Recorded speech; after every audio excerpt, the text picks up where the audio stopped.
brilyante. Bakit nasa iyo ang mga yan?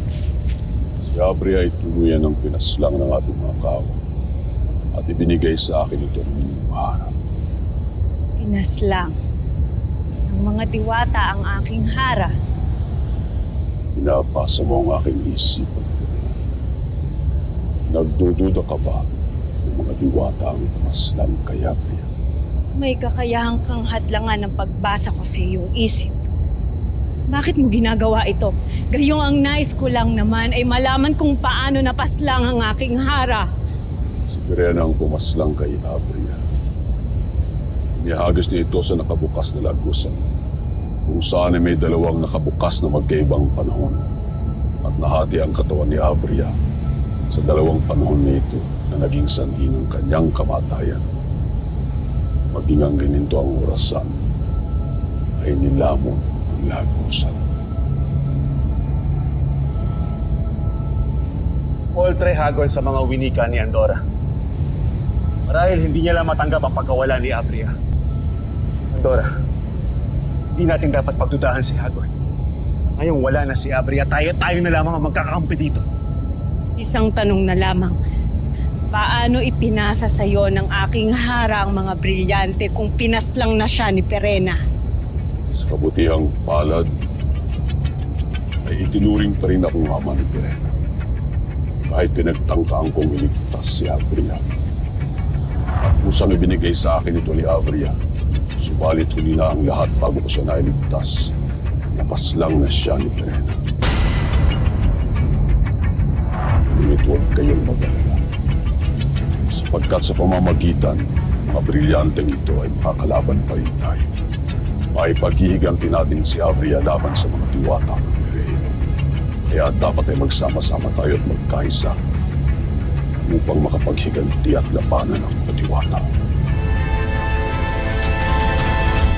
Wala na malulupig nila ang hara ng Eteria. At ngayon nahawak mo na ang dalawang brilyante. Ano naman ang katiyakan natin na matatalo natin ng mga diwata gayong mas marami sila sa atin? Katulad ng sinabi ko sa iyo, Aspan, may natitira pang dalawang alagad si Abria na kanyang binuhay mula sa nakaraan.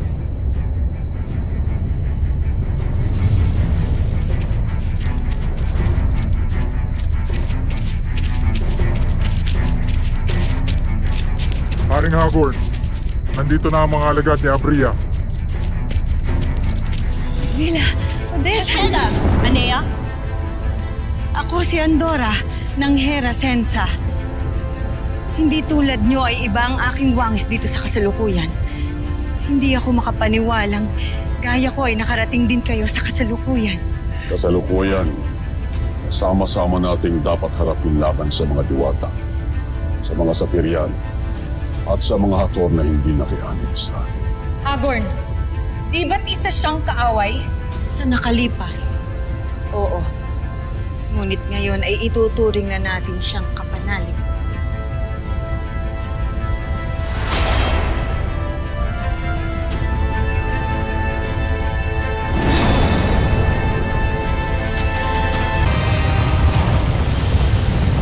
Hindi ako makapaniwalang masasaksihan ko ang muling pagbagsak ng Eteria. Kayo na kay Abria na lahat ng katangian at kapangyarihan upang madaig ang mga tuwata.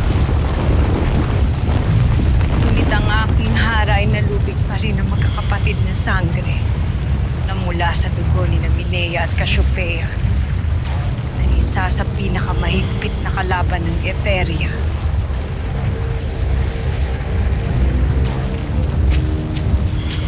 Wala akong mapapamilian kung di ibigay sa iyo ang aking katapatan.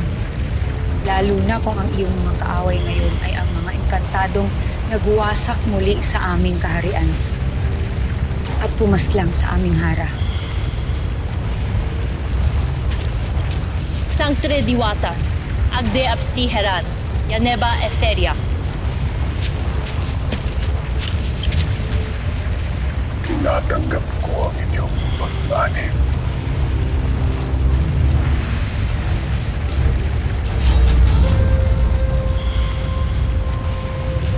Isang mapagpalang basbas ng pakikipagdigma.